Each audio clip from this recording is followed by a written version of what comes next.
Assalamualaikum warahmatullahi wabarakatuh. Perkenalkan, nama saya Arsya Melani. NPM saya 2346030. Saya dari Prodi Pariwisata.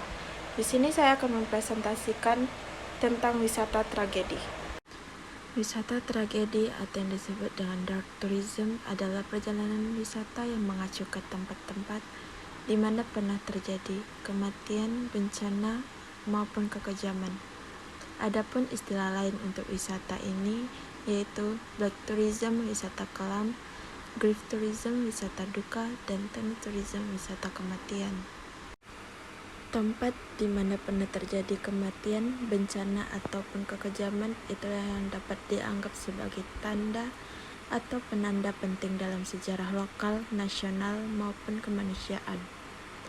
Dan untuk dapat disebut sebagai wisata tragedi, tempat kunjungan itu harus terjadi dalam selang waktu yang lama sesudah tragedi itu terjadi.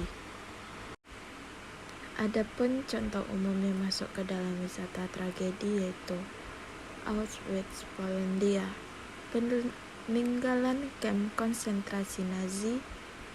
Yang kedua, penjara Tau Sleng di Phnom Penh, Kamboja, yaitu peninggalan rezim atau yang disebut killing flats Pol Pot.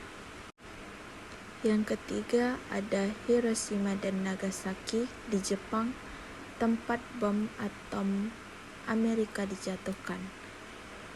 Keempat ada jembatan di atas sungai Kwai, Thailand, yaitu sisa kejian tentara Jepang dalam Perang Dunia II. Dan di Indonesia ruang bawah tanah dari Museum Fathahillah, yaitu penjara pada zaman kolonial Belanda.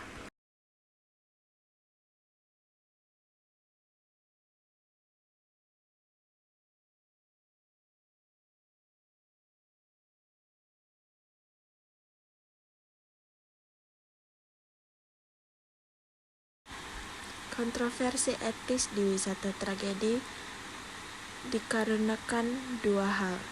Menurut Lomain 2012, yang pertama adalah kemungkinan menjadikan tempat-tempat yang bergelimang tragedi, kesengsaraan, dan air mata dari mereka yang ditinggal sebagai objek tontonan komersial.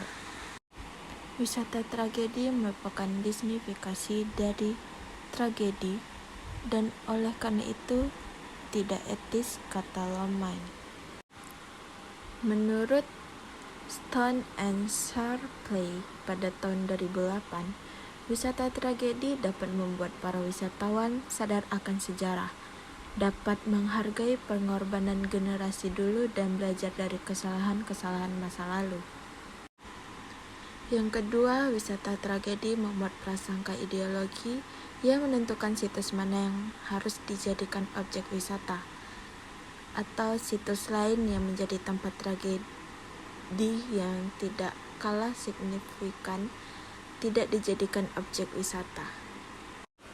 Prasangka ideologis ini tampak dalam monumen lubang buaya.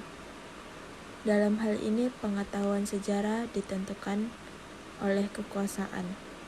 Yang disebut peristiwa lubang buaya diperingati dalam bentuk monumen, namun pembantaian terhadap beratus-ratus ribu orang yang dituduh simpati dan anggota PKI dicoba masuk ke dalam amnesia histori. Menurut Rosa 2006, ini memperkuat tesis pemikiran postmodern Perancis Michel Foucault tentang primasi kekuasaan atas pengetahuan sebagai kebalikan dari semboyan Francis Bacon, yaitu knowledge is power. Foucault 1980. Kesimpulannya adalah wisata tragedi memberikan kesempatan untuk masyarakat modern dan generasi yang akan datang untuk berefleksi maupun mengetahui kejadian yang ada pada tahun itu. Quotes for today, kita bukan pembuat sejarah, tapi kita dibuat oleh sejarah. Sekian, presentasi saya hari ini. Terima kasih.